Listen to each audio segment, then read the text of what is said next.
paseando al emérito, es un orgullo satisfactorio estar aquí, porque eso significa que estamos vivos después de tantos años dedicados a esto. No solamente estar vivos, sino que además en muy pocos sitios que yo sepa han llevado tantísimos años un proyecto de tan largo alcance como este que llevamos aquí, y a ver cuánto más duramos. Una de las cosas importantes es que, claro, mucha gente de los que ya empezamos a estar nos tiene asociados como que, bueno, sí, llevamos muchos años aquí, mucha gente nos conoce, pero mucha de la nueva jornada o de la gente veterana se dedican hoy en día a otros programas y evidentemente somos cada vez menos los que nos dedicamos a esto. Seguimos teniendo ganas porque nos presta el asunto, pero sí es verdad que no solo estamos pocos de los que empezamos, sino que esto se va poco a poco extinguiendo, que es lo que bueno, está claro que llevamos ya muchos años dedicados a esto. Tenemos ya una colección de datos, como decía, en muy pocos sitios donde la tengan similar. Evidentemente hay ya entidades que tienen una cierta organización, como puede ser Doñana, Tentalero, o espacios, digamos, que tienen ya una categoría, una financiación distinta, pero desde el punto de vista voluntario, esto que hoy en día se llama ciencia ciudadana y es más complicado encontrar un proyecto de tan largo alcance. Y veremos luego lo que aguantamos. No obstante, decir lo primero que en Mapea no somos los primeros, evidentemente. Nosotros conocimos ya esto ya industrializado, tenemos muy buena información de estos 40 años, pero la cosa cambió. Y lo bueno es que algo de información sabemos de lo que hubo antes que nosotros. El primero que conocemos fue, bueno, antes de hablar de esto, comentar unas pinceladas de cómo debió ser la ría hace años. Desde luego, la poca información que tenemos de base a estos dibujos o cartas antiguas, topográficas o náuticas, es unos mapas que nos reflejan cómo era o cómo inferimos que debía ser la ría del Vilese, debe ser una cosa maravillosa. Este famoso que hizo Teixeira, a mí me gusta mucho este, porque aunque no es muy exacto y, por ejemplo, toda la zona de Salinas la tiene un poco mal ubicada, o todo el fondadero del Valle tampoco es tan exagerado, pero me gusta porque ver la enorme extensión de marismas que había y lo espectacular que debía ser, o que intentaba ser en aquellos siglos, el estuario de la ría del Vilese. El siguiente, el de Alcalá, que sí que es un mapa mucho más preciso, este me gusta mucho, porque se ve todo el sistema de Salinas, que debía ser espectacular. Yo creo que en Cantábrico, si había alguno de esta extensión, yo desde luego no lo conozco. Y se ve muy bien todo el complejo de marismas que había, tanto la desembocadura del río Raíces, todo lo que hacía el Biobio y Llodero, y luego incluso lo que había aquí en la zona de lo que hoy fue en ese momento de Barcoa. Entonces crearon un complejo de marismas en la Bocana, como yo creo que a pocos sitios tendría así en Asturias. Este mapa nos refleja justo lo que la situación de la ría antes de la guerra civil. Y ya por entonces se veía, porque ya había mucha parte de la ría que estaba canalizada, todavía la margen derecha debía ser una auténtica maravilla para lo que es la fauna y que es lo bueno también la flora. Pasando ya a lo que os comentaba antes de los pioneros, ¿no? Lo primero que conocemos, aunque hay algunas citas antiguas de fauna de algunos otros investigadores, pero bueno, que primero tiene datos que nos pueden indicar cómo podría ser esto ecológicamente hablando, ese famoso moraíno, que ustedes la Vilese, que es un farmacéutico muy conocido aquí, y que este hombre, como la mayoría de los naturalistas, antes de la democracia, digamos, eran cazadores, entonces mucha de la información que tenemos de esta gente es de piezas cortas. Entonces, en aquella, pues la mayoría incluso de los supuestos naturalistas eran cazadores, no solo aquí, sino en todo el mundo. Entonces, las piezas que cobraban es con lo que luego hacían los catálogos. Entonces, de este hombre sabemos parte de la fauna que teníamos en la ría de Vilese, pero no. En su fauna micológica de Asturias, pues da también otras pinceladas de aquí del entorno, de la ría de Nadón y de otros sitios. Y este para mí, que tengo una suerte de tener aquí a su hijo, para mí es una suerte porque este hombre, Ricardo García Recolmuzo, como lo conocían en toda la ría, es uno de los pocos ejemplos que yo conozco, que evidentemente lo sabrá en todos los lugares, de un vecino que conoce bastante en profundidad el medio en el que vive. En este caso, rico no solamente por la sensibilidad que tenía de conocimiento, de que se fijaba mucho en lo que había en el entorno, sino también porque al ser su profesión buzo, conocía muy bien la parte que a todos se nos escapa, que son los fondos de la ría, y nos enseñó muchísimas cosas. Un documento que hicimos de buena parte de sus enseñanzas en la web de Mavea, tanto de los nombres de los pájaros como en las abundancias, fue el que nos dio los primeros nombres de los bazaricos, los pollos de mayo, según la especie, los algarabanes, los pollos, en fin. Todas esas categorías según los nombres que tienen antes, y incluso cuando llegaba algún pájaro grande con una espátula nos avisaban, ¿no? Entonces, para nosotros fue una suerte, una referencia conocer un vecino como Rico, que además era una muy buena persona y siempre nos trató excelentemente, que nos dio a conocer mucha de la información que hubo antes de la llegada de la industria, a mediados del siglo XX, y de cómo fue aconteciendo la vida. Y tenemos la suerte de que hoy en día su hijo Rico también nos está también gran parte de esa información de lo que fue antes y de cómo sigue evolucionando la vida, que para nosotros es muy importante porque nosotros no vivimos allí y no tenemos contacto del día a día. Luego, otros pioneros ya más modernos que hubo aquí, ya con la llegada de la democracia, pues fue el grupo de ornitología y tía dentro de la Asociación de la Naturaleza Asturiana de ANA, que son los que empezaron un poco con la ornitología moderna y los que empezaron a hacer censos ya de pájaros. Publicaron un estudio, un boletín de, creo que fue en el año 80, aquí del Ayuntamiento de Avilés, de los primeros datos de tecnología de lo que se conocía de aquellos primeros años de los 70, primeros de los 80, de aquí, no, en el 84, creo que fue publicado, de lo primero que se sabía de la migración, ¿no?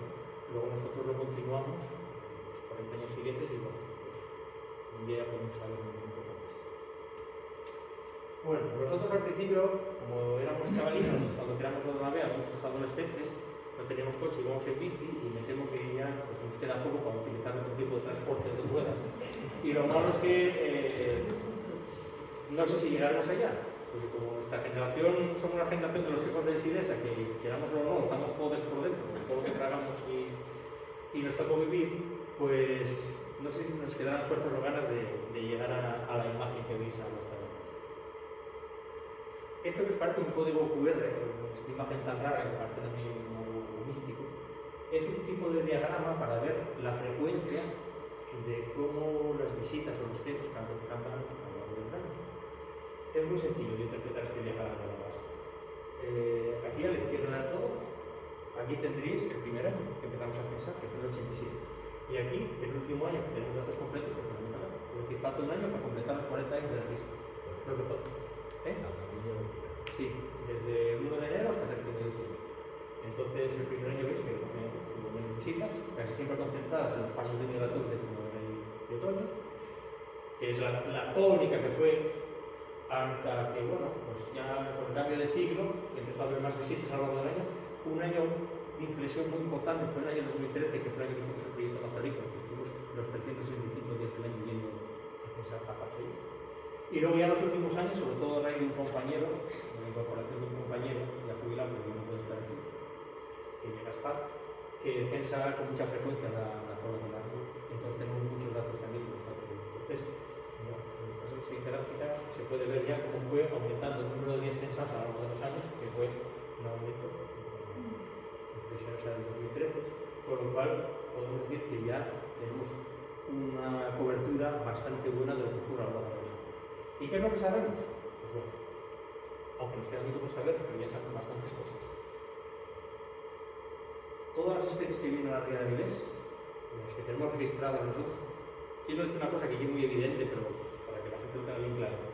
Una cosa es las especies y lo que nosotros conocemos y otra cosa es lo que pasa. Es decir, nosotros ahora tenemos una cobertura bastante buena de días de censo, pero eso no quiere decir que sepamos todo lo que pasa por aquí, porque evidentemente muchas aves migratorias a veces ni paran, simplemente cogen la ría de Avilés como eje de migratorio, con sus viajes norte-sur, y no llegan a parar aquí, pero a veces están allí, pues que pasan por encima espátulas, cigüeñas, lo que sea, patos, lo que sea. Pero es que aparte de eso, hay mucha gente que viene por aquí de vez en cuando y ve observaciones que luego las suben a internet y nosotros nos enteramos de ellas, por lo cual, evidentemente, hay mucho más información de la que nosotros disponemos, que es bastante completa, pero desde luego bastante insuficiente. De lo que nosotros tenemos registrados en estos 40 años, pues nada menos de 265 especies, que está muy bien, sabiendo que la península ibérica se tiene registradas creo que cerca de 500 o 400 y mucho. Pues bueno, no está mal. Creo que más. ¿Qué? Creo que andamos 600. ¿600? Ostras, no sabía que tanto. Muchas son rarezas y aves raras y ocasionales. Y de ellas, pues bueno, poco más de la mitad son acuáticas, que es lo que nos interesa en este trabajo que estamos haciendo nosotros. Una estimación que hicimos hace años, que hay que actualizarla, que os contaré, es que pasaban a lo largo del año entre 20 y 40.000 aves vinícolas, que yo creo que primero dio importancia internacional a la ría de Avilés y lo que más la gente hizo esfuerzos desde el principio, porque era lo que más significativo había de los valores naturales a nivel por lo menos regional en Avilés, ¿no? El grupo de las aves vinícolas, los mazáricos, los polvos de mar. A lo largo de estos años sabemos que hay unos que están en aumento y otros que están disminuyendo. Por desgracia, de los que están disminuyendo eran algunas de las especies más comunes que luego os comentaré como corrimos con. Y luego también deciros que mucha de esta información está sin publicar, hay muy poco público. De eso poquísimo, que está también sin publicar, está esta tesis doctoral de hace ahora 10 años, que la tenéis en la web de Mabel, que es una cosa que hice con la información que tenía por aquel entonces, que evidentemente había mucha sin analizar, porque tenemos la suerte de tener tantísima información que da para varias tesis. Entonces, parte de esa información está colgada y esperemos sacarla en el futuro, pues, bastante más de esa información. ¿Qué es lo que sabemos? Pues muchos de esos pájaros, con aves anilladas, vienen del Ártico y Islandia, que la tenemos justo al norte, pues es el origen de muchos de esos pájaros que pasan por aquí. En sus idas y vueltas, bueno, algunos se quedan aquí, pero muchos viajan hasta la montaña, que es el principal lugar de internada de muchas de esas vinícolas que están en la vía esta de vuelo del Atlántico Oriental. Déjame decir una cosa, eso que dijiste ahora de que Islandia está justo al norte, yo le invitaría a todo el mundo a que lo mirara en la bola del mundo. ¿Dónde está Islandia respecto a España? Que ahí parece que está como muy paulado y lo miras en la bola del mundo. Una cosa también, no solamente, bueno, este mapa que está aquí, evidentemente es un poco de solidarización, pero contaros que muchos de estos pájaros, se sabe por Koyamas y algunos pájaros enviados, que hacen viajes directos. Y eso yo siempre digo, por ejemplo, las visitas en Jeruán, yo siempre lo cuento con los correos pitáficos, que son de los pájaros que vienen aquí y incluso de Groenlandia, que muchas veces hacen vuelos directos. Y cuando hacen un vuelo directo significa cruzando el mar varios días volando sin parar, incluso a veces.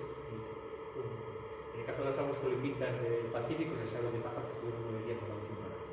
Entonces, Alfredo Noval, por ejemplo, que viajaba mucho a Inglaterra, lo confirmó con ave frías, quiero recordar, de salir al atardecer de los puertos del sur, de Portsmouth creo que era, de los puertos del sur de Gran Bretaña y llegar al amanecer a las costas asturianas, o sea, que línea recta también. O sea que los pájaros pueden perfectamente volar un montón de horas, muchos de ellos de noche, volando días sin dormir, por un medio de novela, y llegando aquí a vuelo directo desde esos sitios también.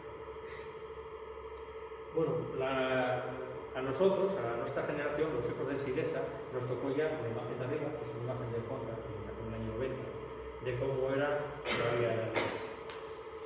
Nosotros los que íbamos, cuando nos quedamos Mabea y éramos chavalines y íbamos por allí, teníamos unas botas casi exclusivas para ir al rival a ver pájaros. ¿No? Esas botas ya no pasaban pocas, quedaban guardadas y están también rico había guardadas en el Observatorio de Aves que se instauró allí en el año 83, porque estaban tan llenas de grasa y olían tan mal que eso no podías volver a llevar para casa. Porque la playa muchos días tenía esas bolas que veis ahí, esos nódulos de aceite de laminación. Tinol, sí. Que se formaban por los vertidos continuos que hacía la industria siderúrgica arriba. Entonces no solamente nos embadurnaron nosotros, sino que era bastante frecuente pues, ver algunas de estas vinícolas con manchas de petróleo. Algunas se morían y otras muchas conseguían sobrevivir. Y siempre nos dice la gente, ¿y cómo estos pájaros seguían viniendo allí? Porque es que había días de cientos, incluso más de 1000 pájaros juntos en medio de esa grasa. ¿Cómo es que seguían viniendo allí? Pues porque tenían comida de sitios. Si pasas ahí. Parece mentira, pero mucha gente dice, sí, pero ¿por qué vienen aquí cuando tienen lugares mejores y no se quedan en Villaviciosa o se van hasta Leo o hasta Galicia, que tienen mejores estuarios? ¿Por qué quedan aquí? Pues porque muchos de esos pájaros, aparte de en su brújula migratoria en la que nacen, saben que tienen que seguir en Europa Occidental, en el rumbo suroeste, muchos de esos pájaros viajan en bandos en los que hay adultos y hay jóvenes. Y si un vinícola vive 15, 20, 30 años, según las especies, esos bandos que llegan aquí, tanto en primavera como en otoño, lógicamente los que van guiando el bando son las aves mayores, las aves adultas que ya pasaron por ahí. Y en esos bandos van los jovencitos. Y son los que van aprendiendo la ruta. Más que la ruta, aprendiendo los lugares de parada. Esas gasolineras en la autopista famosa de la costa, que saben dónde se puede parar. Y si ya lo hacían, y si lo hacen ahora, pues ya lo hacían evidentemente antes, como todo rico o alguna otra información que tenemos por ahí. Por lo cual es importantísimo que vengan aquí a parar, a descansar, es importantísimo y a comer. Evidentemente no es lo mismo según las mareas, es algo que estudiamos, que luego os contaré. Según las mareas puedes ver unas especies otras o la cantidad de tiempo que estén aquí y a qué vienen a comer. Y esto es lo que pasa. Cuando nosotros empezamos aquí a ver pájaros en los 80, a principios de los 80 empezamos algunos a venir a ver pájaros, básicamente había dos presas nada más en Celuán. Encontraba aquí los pájaros, que es lo que más os gustaba. Uno es el gusano que veis ahí arriba, que yo creo que se llama la sorra, que es lo que comían casi todos los vinícolas. Y es que casi no tenían nada más. Y los que podían, cogían los cangrejos, que también fluctuaron a lo largo del tiempo, pero eran básicamente las dos presas que había. Porque moluscos nosotros no conocimos ninguno vivo. Hasta que en el año 91 apareció la almeja de perro. La almeja de perro es el molusco que más aguanta la contaminación. Y como siempre contamos, las larvas de los moluscos son planctónicas, es decir, tienen vida libre. No están en el fondo. Entonces, con las mareas, evidentemente, los dos ciclos mareales diarios entran y salen esos pláncton, esas larvitas de pláncton. En los primeros años de la industrialización, años 60, 70, 80, que estaba la ría muy contaminada, evidentemente el pláncton no podía sentarse, tenía que marchar, porque allí no había condiciones para vivir. El pláncton acabó sentándose cuando las condiciones se empezaron a mejorar. La almeja de perro aguanta carros y carretas, por lo cual fue el primer molusco que llegó aquí. Pero unos años después llegaron los virihuetos, que llaman allí en la zona, que para mí fue algo muy importante porque tenía muchas historias de mi abuela de cuando se ponían los virihuetos en mi interior. Años después llegaron los mejillones, que me parecía increíble que nosotros no hubiéramos visto mejillones. Y los mejillones, hubo bateas de mejillones aquí, en la vía de la iglesia, como es mentira. Entonces, evidentemente, ¿qué pasó? Pues que la contaminación fue brutal y lo mató casi todo. Nosotros vimos el regreso de los mejillones. Aunque hoy en día, por desgracia, está volviendo a desaparecer por culpa de un parásito. Oye, César, la segunda foto de la izquierda son berberechos, esos virihuetos. Sí, los virihuetos, berberechos, sí, sí. Es que, bueno, lo dije en nombre castellano, pero para los locales ya virihueto de siempre. Vale, vale. Antes de la guerra civil, con la fame, rico padre nos contaba que pasaban a las islotes como a la Vega a cazar gaviotas, a comer y a cazar los huevos. Pues cuando podían también y había buenas mareas, bajaban a comer los virihuetos a la marisma. Y era muy feliz. Bueno, entonces, los gusanos estos siempre fue la presa base. Todavía a día de hoy es de todos los invertebrados que hay en la ría de Vilés, la presa que más consumen la mayoría de las aves acuáticas que van allí. A veces hay problemas, pero bueno, la mayoría, como tienen picos y formas distintas de alimentarse, suele haber bastante buena consistencia. Hay algunos tan curiosos como los vuelvepiedras que levantan a veces piedras del tamaño de su peso, que parece impresionante, y luego hay especialistas como los tarapitos que comen básicamente cangrejos. Los tarapitos comen también gusanos, cuando pueden, pero es algo que una de las cosas que de mi tesis es la cantidad de energía que dan los distintos tipos de presas. Y con mucho, pero con mucha diferencia, los cangrejos dan mucha más energía que el resto de las presas. Es decir, que si un pájaro puede comer un cangrejo, sin duda le va a dar energía para muchas horas y no tiene que andar buscando a lo mejor 10 o 20 o 30 horas, ¿no? Lo que sea proporcionar la cantidad de energía que das. Esta gráfica, hice en su momento, la tesis fue hasta el año 2014, esta gráfica nos indica algo muy interesante. El número de invertebrados, cuando íbamos por la marisma a ver lo que había, el número de invertebrados era relativamente bajo, había muy pocas especies. Al principio, pues básicamente ya veis ahí 4, la mayoría eran los gusanos estos, el liste diversicolor, y los cangrejos. Empezaron a ver poco a poco, pero esa fecha nos indica el año en el que se puso en funcionamiento la mayoría de las depuradoras, tanto en las industrias como en el MAPO, que hoy en día todavía la veis con esa bolona, cuando vais camino de Faro o de Serrón, Entonces, la llegada de las depuradoras fue algo importantísimo porque evitó que mucha de la porquería que se tirara a la ría fuera allí. Con lo cual, enseguida, las mareas, los ciclos diarios van limpiando el agua, poco a poco, pero todo ese plancton que entra y sale, en cuanto vio que la concentración de porquería bajó mucho, lo que hicieron fue empezar a sentarse. Y ahí veis que a los 2 y 3 años empezó a subir muchísimo el número de invertebrados. Fue, para mí, claramente la causa principal de que empezara a haber más riqueza en el mar.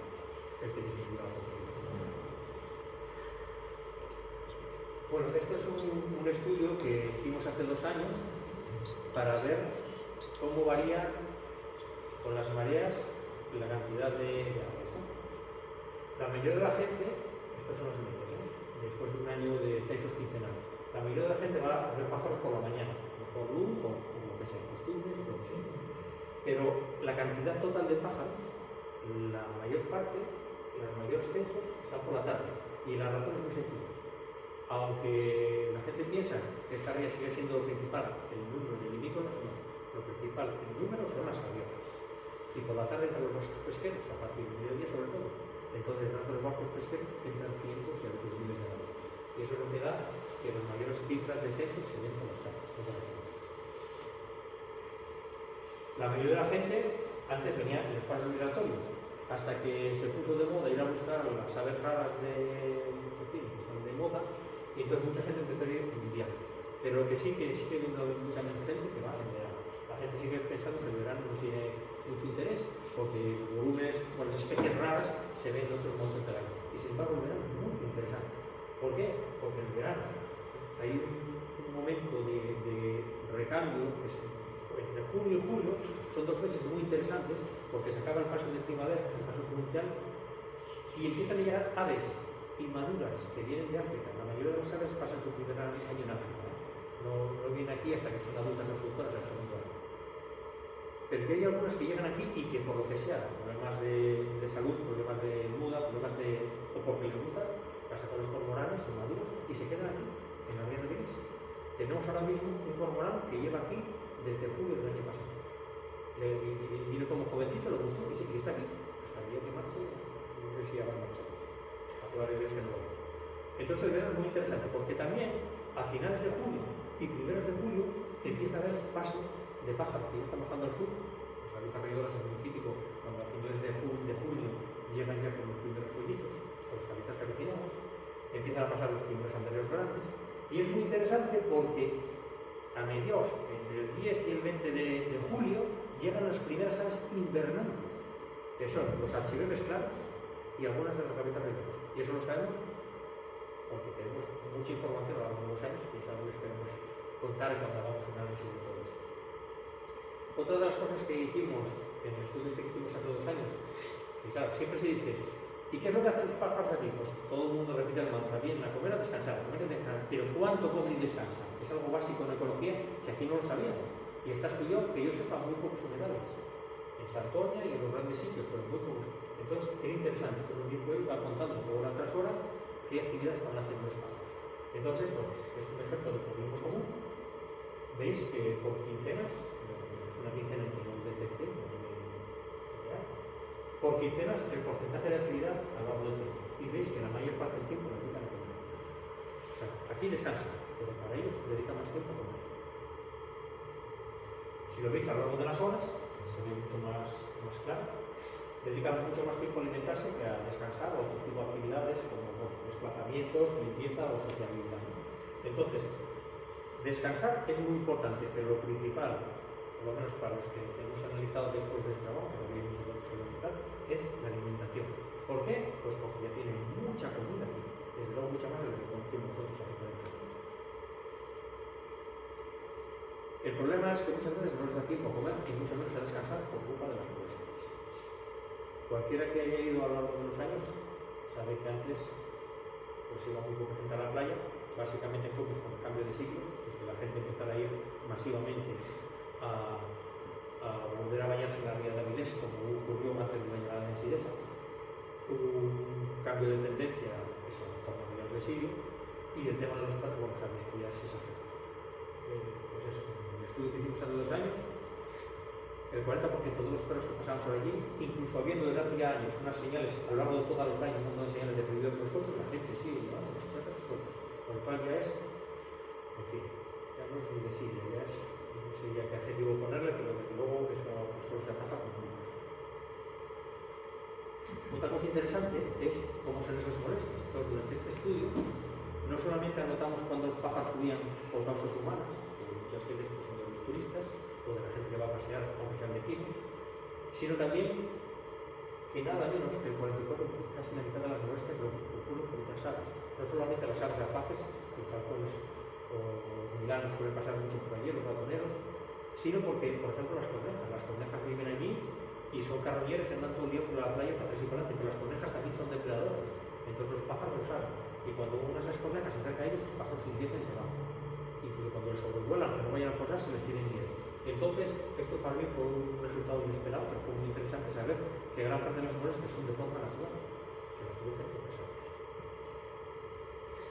En cuanto a la tecnología, ¿no? En los momentos del año en los que vemos cómo cambia la presencia de las aves. Esto es básico y que, como ya os dije en su momento, con unos pocos años de estudio, hice un estudio de Haití, a finales de los 70, finales de los 80, pero nosotros ahora, claro, con tanta información, pues la tenemos bastante aplicada. La mayoría de la gente que venía a ver vinícolas, pues sabe que el mes de mayo, aquí se les llama pollos de mayo por algo, ¿no? Pollos porque son pequeñinos como si fueran pollos y porque pasan el mundo. Entonces es el mes principal para los que quieran ver vinícolas. Pero para las aves acuáticas en general, aunque la primavera es importante, el invierno no está mal ahora y sobre todo el inicio del paso otoñal por las abejas. Hay días todavía ahora, a pesar de que las abejas están disminuyendo muchísimo, pero todavía a día de hoy hay días de más de 1000 abejas en el paso otoñal. Un análisis muy somero de cómo fue cambiando las poblaciones a lo largo del tiempo. En el caso del cornismo común, que ya es el vinícola más común de Europa, no sé si del mundo, pero posiblemente, y desde luego de los que tenemos en migración por el Atlántico ibérico, el cornismo común. A lo largo de los años, el máximo de primavera, es que tuvimos un par de años muy buenos, pero los últimos años cada vez más bajos, es decir, la línea de tendencia va a menos. Entonces, separando esto en décadas, como hacen en algunos otros estudios, otros minerales importantes en Europa, lo separan en décadas, en los estudios de largo, en muchos años de muestreo, porque las tendencias pueden variar. Aquí veis, por ejemplo, en los años 90, hubo años buenos, bueno, en general se mantuvo oscilando, pero bueno, más o menos hubo unas diferencias muy grandes. Sin embargo, en la primera década de este siglo aumentó porque tuvimos algunos años, sobre todo hacia el final, muy buenos de migración. Y sin embargo, si pasamos a la década siguiente, todo. Si hacemos ahora con la media de estas 3 décadas, en general, en la media hubo una década buena que está disminuyendo.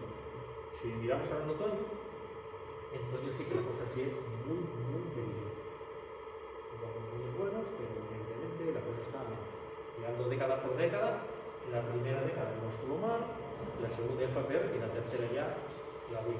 Si juntamos las medias ahora de la media de estas 3 décadas, veis que ya la cosa está mutando. ¿Por qué? Pues por muy evidente el porqué. Porque la mayoría de los cornismos que nos pasan por aquí vienen de Islandia. ¿Qué fue lo que os conté? Islandia. ¿Y qué pasa en Islandia? Pues en Islandia tiene la mayor población de Europa de esta subespecie de cornismos que pasa por aquí. Así.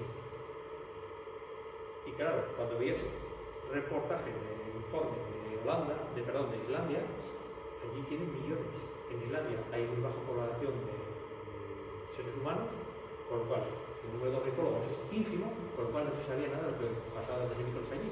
Islandia es enorme, hay mucha costa virgen, sin estudiar, y muchos vinícolas dispersos. En el Ártico los pájaros quedan muy dispersos, por lo cual es muy difícil de pensar. Hacen muestreos y hacen estímulos. En Islandia empieza a haber datos ahora. Y los datos que veían es que sí, en Islandia sí había millones de vinícolas, pero como había tantos, no se estaba viendo que están cayendo en picado. Y nosotros lo estamos viendo aquí, en su lugar de paso. Entonces, con toda esta información, ya para acabar, este año, cuando se complete este año 2026, habremos completado los 40 años de estudio. Entonces, pues es una fecha más o menos redonda. Con toda esa información vamos a hacer un análisis y hacer una publicación. En ella vamos a contar de todas esas montón de especies de aves, de esas 100 y pico aves acuáticas, vamos a contar la fenología, cuando la vemos por aquí.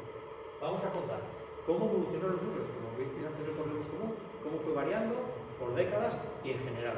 Ya os digo que muchos están yendo en picado, pero por suerte y otros están yendo. Vamos a saber también cómo fue la migración según el sexo o la edad, que eso lo podemos saber porque hay algunos limícolas que se distinguen, algunos otros pájaros que se distinguen los sexos por el plumaje. Y también la edad es muy importante. Yo siempre lo indico, pero muy poca gente que lo toma esos datos, y no sé por qué. O sea, mucha gente cuando va a ver pájaros apunta el número de especies que ve y lo sube a sus redes sociales o a Iber o lo que sea, pero no pone para mí algo tan importante como el número, que es intentar saber algo más. Y saber algo más muy básico muchas veces es la edad o el sexo, que en muchas especies se puede saber muy bien, o incluso a veces detalles del nudo, que es importante. Por ejemplo, un combatiente que tuvimos hace varias semanas aquí en la Vía de Avilés, estuvo aquí 2 semanas, y sabemos que era ese ejemplar por unos detalles que tenía de nudo, ¿no? Entonces se vio otro hace unos días, y sabemos que no era el mismo por unos detalles de nudo. Es decir, si tienes foto, bien, y si no, tomar algunos detalles que nos puedan indicar cuánto tiempo está este pájaro. Porque la permanencia, el tiempo que están los pájaros aquí, es importantísimo. ¿Y por qué es importantísimo? Por lo siguiente. Las categorías internacionales que hace la Unión de Conservación de la Naturaleza y que hacen para dar importancia y protección internacional, por ejemplo, la ría de Leo, tiene importancia internacional en base a 2 pájaros. Uno de ellos es el ana de rabudo, que hoy en día bajó muchísimo, de los más de 1000 ejemplares que había hace 30 o 40 años, hoy en día creo que anda por 200, no sé si incluso bajó ya por 200, por lo cual ya no estaría dentro de las categorías internacionales.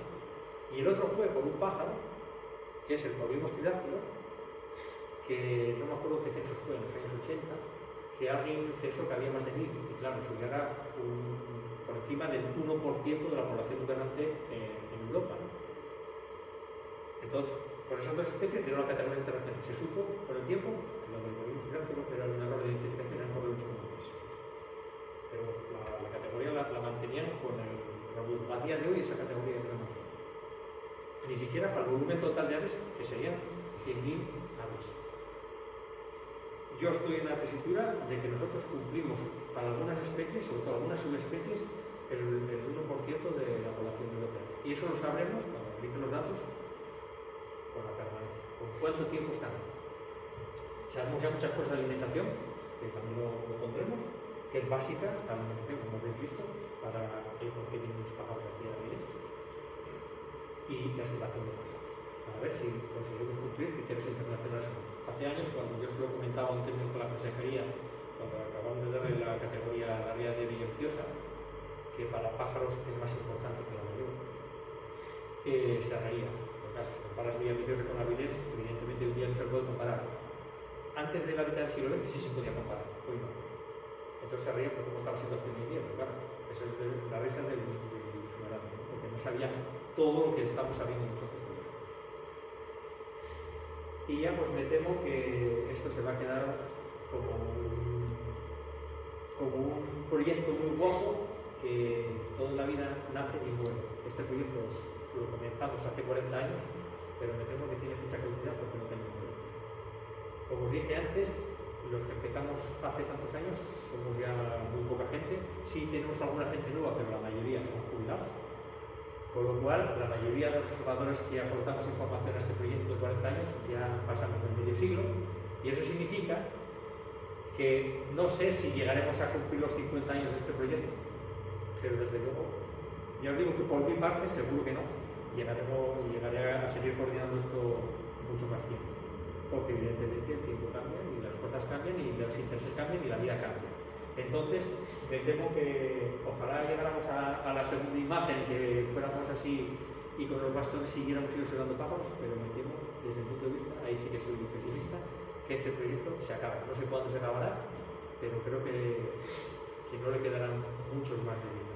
Qué falta de optimismo, ¿verdad?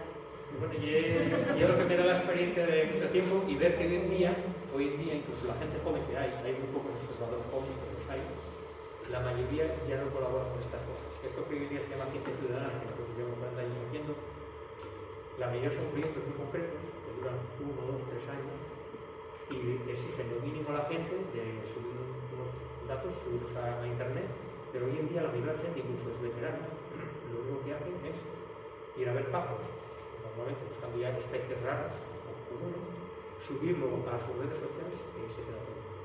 Con lo cual este tipo de esfuerzos, pues ya sabéis que hoy en día la gente ya incluso ya ni se ve cara a cara, ¿no? Todo esto online, por lo cual yo creo que tuvimos una época dorada que tenemos que continuar un poco más, pero las cosas evolucionan y esa época que nosotros conocemos va a cambiar total. Y nada más, si alguien tiene alguna pregunta o comentario.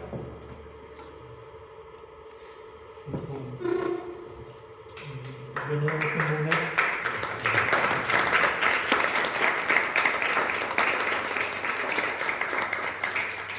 No tengo una información así muy fiable, pero ya sabes que soy buen observador de lo que pasa con el tiempo. Y una cosa que ahí dijiste, la xorra, cuando se sacaba xorra había cada vez más, porque se agrandaba el terreno y comían más los pájaros, ¿no? Pero los cangrejos, cuanto más contaminada estaba la ría, más cangrejos había, grandes. Y fue llegando al fondo. Yo es la única diferencia que vi, y se acabaron los cangrejos. Y en la actualidad, los cangrejos que hay son muy pequeños, no crecen, los cangrejos no pasan un centímetro. No hay cangrejos grandes. Lleva muchos años sin haberlos. Y el fucus también, Antes cualquier piedra tenía una planta, ahora tampoco. Lo de las algas no crecen. Es por cambio climático, muchas de ellas desaparecieron y hoy en día hay menos especies de algas que había antes, es diferente. Bueno, en el caso de los cangrejos ya sabes que comen de todo. Los cangrejos son oportunistas, son delictivos, son carroñeros, comen de todo. Y la xorra, que no lo dice también, come materia orgánica. Evidentemente hay mucha porquería, mucha materia orgánica, ellos son los oportunistas los que aumentan. La xorra, el último muestreo que hice hace ya unos años, disminuyó. Disminuyó porque hay menos materia orgánica. Pero eso no quita para que otros organismos aumentaran muchísimo. Es decir, ahora hay mucho más alimento que antes y más diversificado. Pero sí es verdad que los especies disminuyen. Sí. Y esas dos, los cangrejos y el fucus, antes en cualquier sitio de Ensenada había una piedra con un puño y había un pocín de agua. Esa piedra tenía una planta, tenía una adherida. En el pocín había isquilla, fácilmente, y 1 o 2 cangrejos en cada uno. Eso ahora es imposible. No está ni la planta, ni la isquilla, ni el cangrejo. Ahora nos está viendo más pequeños que tú dices. Si los hay son pequeñinos, muy pequeñinos. Pero están dispersos por toda la vida. Sí. Desde la zona de Nimería hasta la Bocana hay mucha más el cangrejo moro o la sapa, que el cangrejo cañeros de roca, hay más que antes, pues sí, ese sí que aumentó. Pero sí es verdad que varía mucho. Pero ¿sabes lo bueno de tener mucha más diversidad de especies? Que los pájaros tienen que escoger. Y te voy a poner un ejemplo que me pareció muy interesante, que ocurrió hace 2 semanas. Resulta que hay un pájaro que se llama el ostrero. No sé si hay alguna foto por aquí del ostrero. Sí, yo creo. Bueno, el ostrero es un pájaro vinícola grande, negro, con el pico naranja, muy llamativo. Bueno, pues este pájaro no come ostras. En el occidente asturiano lo llaman llamparego o lamparego porque come llampares. Pero sin embargo aquí en Avilés come lo mismo que los estuarios ingleses, que son mejillones. Es especialista en mejillones. Ahora los mejillones, sabes que lleva 2 años, que casi desaparecieron de la red, hay muy pocos, por culpa de la planaria esta que llegó aquí ahora. Entonces yo tenía curiosidad por ver llegar un ostrero aquí, a ver qué coños comía, y tuve esa oportunidad hace 2 semanas aquí. En 5 minutos comió medio centenar de almejas. La almeja fea, esa famosa que está en abundantísima ahora. Se dedicó a eso. Son pájaros que comen moluscos sobre todo, y si le faltaba uno, comer otro. O sea, ¿por qué? Porque hay mucha diversidad y hay muchos tipos de comida. Y si tiene la oportunidad, comes cangrejos, como dije, es lo que más sabroso, o sea, niños. Cangrejos pequeños los come casi cualquier niño, claro, los he visto comer. Pero tú levantas un cabo del fondo de la ría ahora y siempre salen cangrejinos de menos de 1 centímetro. Pero no es un cangrejo grande. Y antes se veía. Y si tirabas una cabeza de pescado o algo, no se llenaba de ellos. No hay eso. ¿Algún comentario, alguna...? Bueno, pues nada, a partir del año que viene empezaré a analizar toda esta pila de datos. Espero que esta publicación, si se puede publicar en papel bien, si no, pues quedará como PDF, si se tiene también para que todo el mundo tenga acceso a ello, porque es interesante y que no lo dice, pero a lo largo de estos 40 años